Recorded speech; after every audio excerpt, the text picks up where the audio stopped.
Today, a look at some pencils from the Faber family.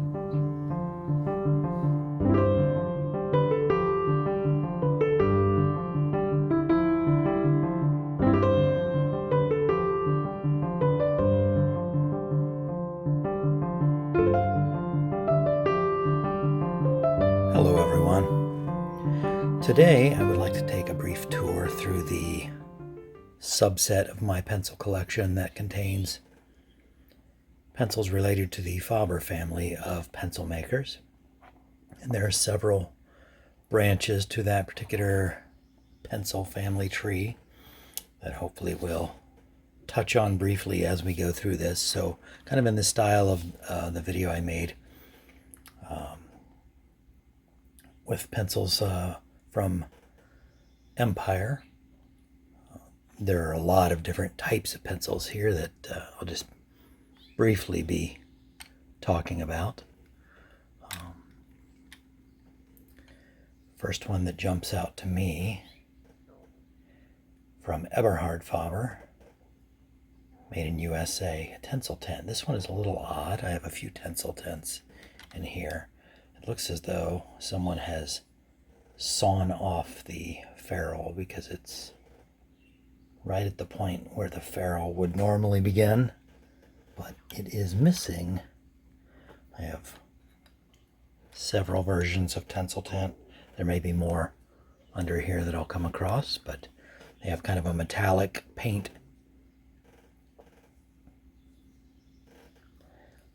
Somewhat gimmicky. Couple of different ferrule options here. There's a brass. Don't know what this one had, but probably had a ferrule at some point. And then we have more of a chrome, silver chrome. So these are all Eberhard Faber. So the Faber family, old German pencil making family, making pencils since before the U.S. Revolutionary War, so mid-18th century. But had several offshoots. Some European pencil manufacturers were setting up business in the U.S. at some point during the intervening years to navigate the tariffs and hostile import sanctions.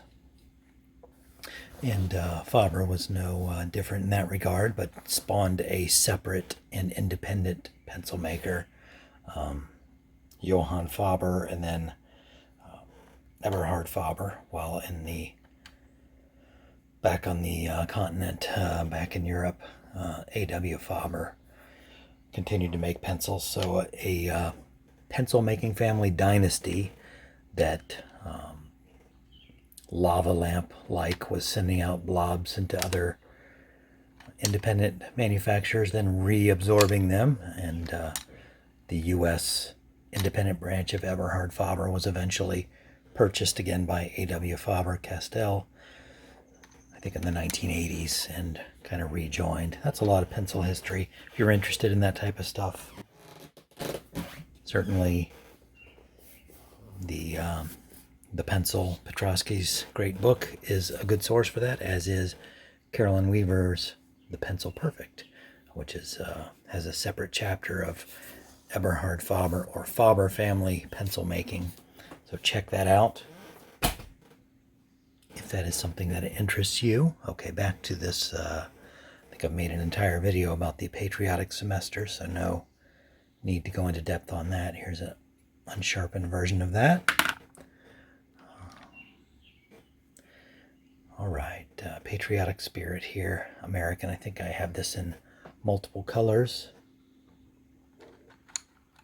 Just noticed another green Tencel tent.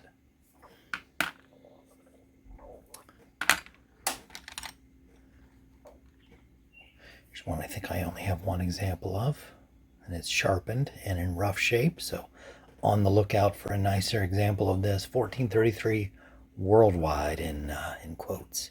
It's a 2.5. Needs to be cleaned up a little bit. That one's A.W. Faber, so the German company, but made in the USA.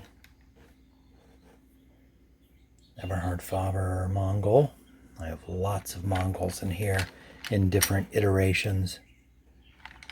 You can easily pick them out by their distinctive ferrule, which for a standard school and office pencil, probably the most attractive ferrule ever, if you ask me.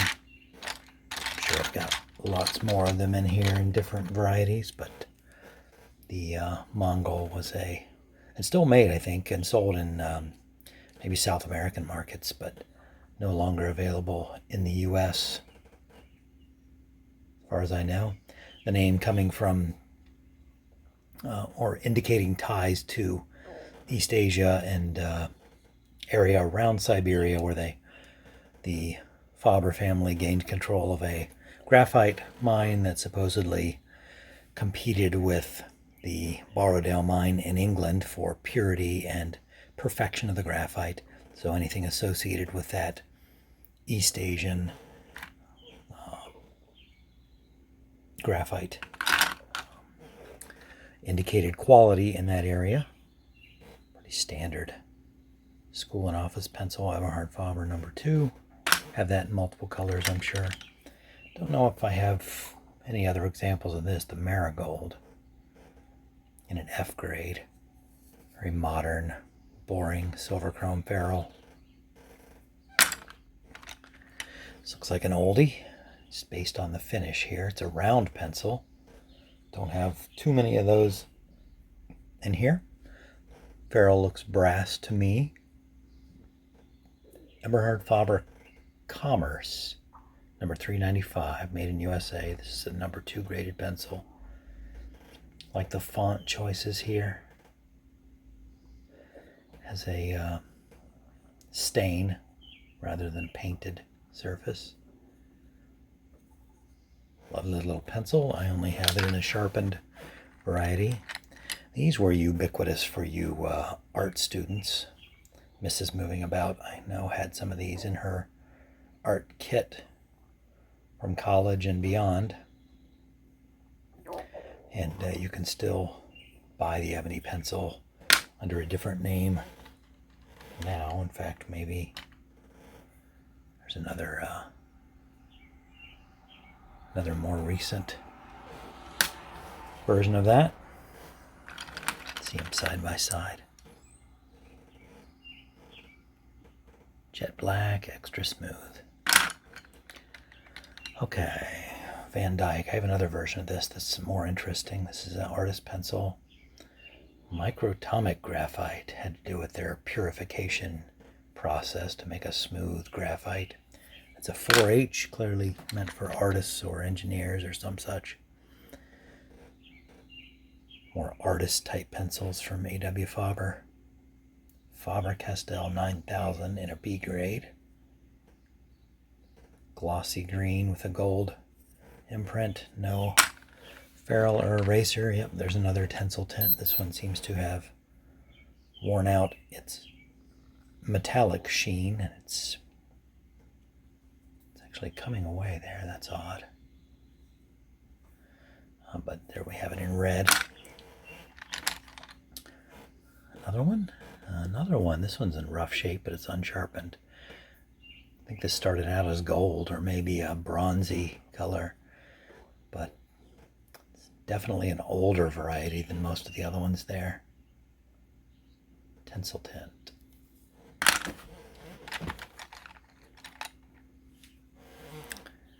All right, another version of that Commerce.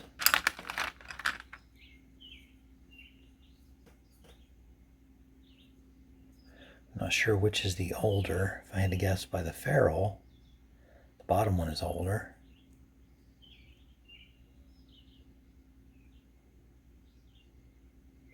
Didn't realize I had 2 of those. There's another Mongol, as you can tell by the ferrule. What do we have here? An election pencil. Has the hole that you could run a string through and tie it to the polling station so thieving voters don't walk away with the pencil. It's round, dark stain, a number 8450, made in USA, A.W. Faber election pencil. Very soft. So you don't have to do the holding the ballot up, looking for hanging chads kind of thing. The mark is dark. All right. Fancy paint job on this, wearing away, but the Eberhard Faber panel, 1178, number 2 pencil, brass ferrule. So it's an older one. Upscale paint job with striping, silver on the corners, and kind of a deep pink metallic. Lovely pencil there. Pearl. This one I think also had kind of a metallic paint job, but it's a luster to it, but it's mostly gone now from age. The choices of fonts on these is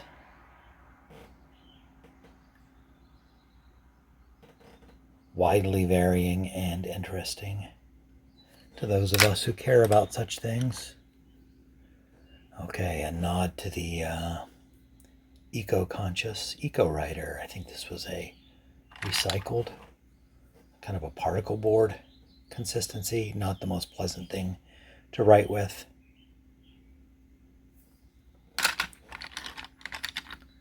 This one's in there. Different orientation, makes me think it's printed for a left-hander. 702 A.W. Faber. Doesn't say the model name. Maybe it did, but has been sharpened away. This poor specimen looks nice until you realize it's warped. I don't know if you can get this on the camera, but as I twist it, it's a warped specimen. Black velvet, number 2. Kind of the competitor to the Black Warrior, I assume.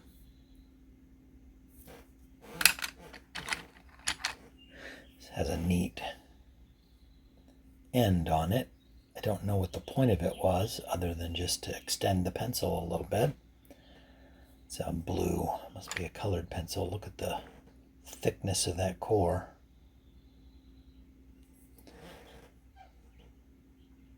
Eberhard Faber Mongol Blue. So we've got a brass semi-ferrule and then this long plastic or bakelite extender on the end. Very strange. Another Mongol.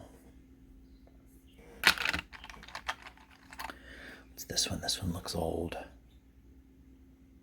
Mill, Eberhard Faber, number 645, sharpened. Oh, okay, this is one of the eraser inserted as you would a core on one end and standard graphite on the other. Talked about those in another video. Definitely dates this, but it was made in the USA. There's another variety of a similar pencil. This one unfinished. This one says Dash. It's very hard to see, but Dash by Eberhard Faber. Boy, you're not going to be able to read that at all, but it has eraser now hardened in one end, unsharpened graphite in the other. It's a round, unfinished natural wood pencil. Another patriotic semester, Mongol in an F grade. Balance by A.W. Faber. Looks much more modern with that ferrule. Okay, this was made for the Commonwealth of Pennsylvania. Ideas reduce costs. Well, it depends on the idea, I would say. Unsure what model this was, but it's a nice patriotic red, white, and blue.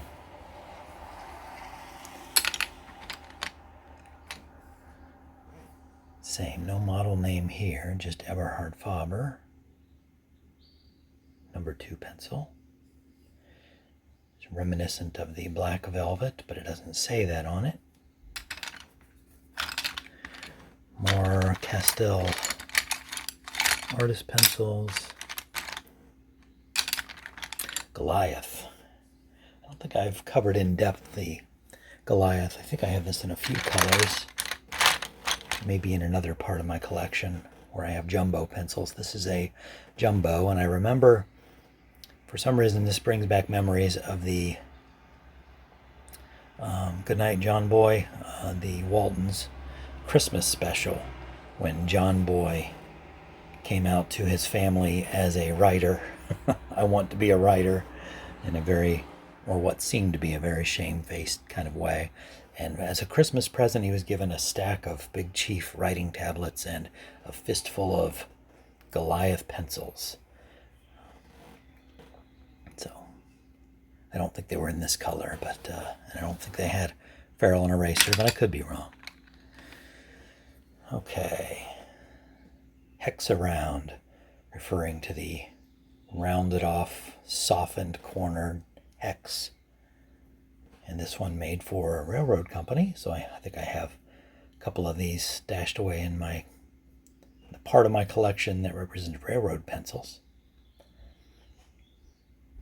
Found these at a thrift shop. Look at the unique ferrule on that, kind of bulbous Michelin Man kind of style, but brass. Cool. Okay, I do have another Marigold. I didn't realize I had another one. This is a recent one, not crimped on. It's glued on ferrule. Is that the only glued on ferrule I've come across so far? Maybe. I don't think they did that very much. Artist pencil. Okay, traffic. So take something that's an annoyance to everybody in their day-to-day life and name a pencil after it.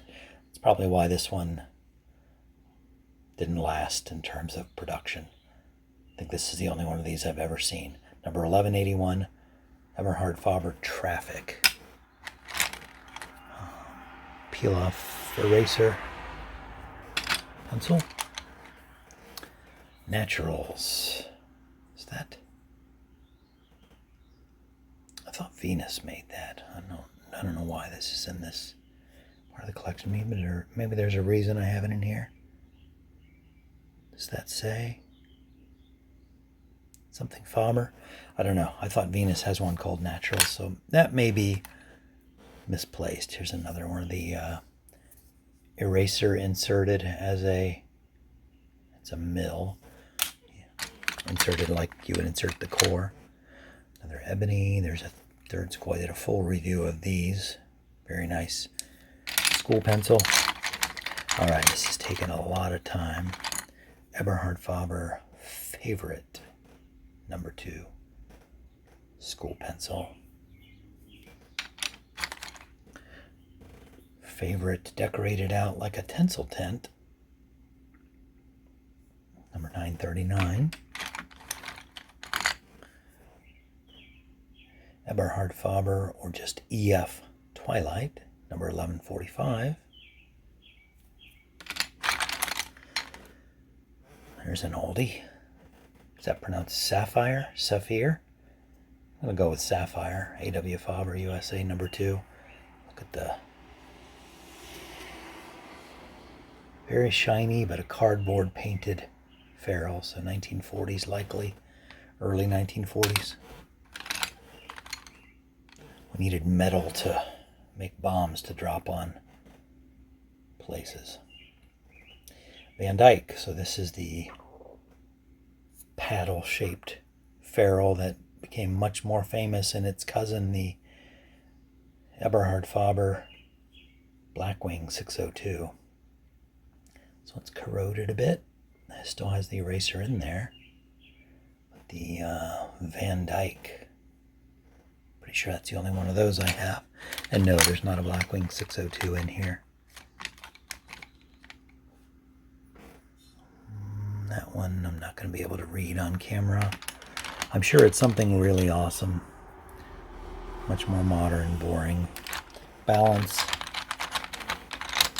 Okay, anything else unusual in here? Another Mongol.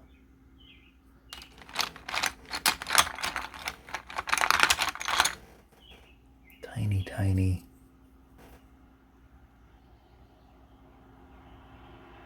Color Bright. That's hard to read. This has been going on too long, and it's hot up here in the loft where I'm making this video, so I might be losing mental acuity.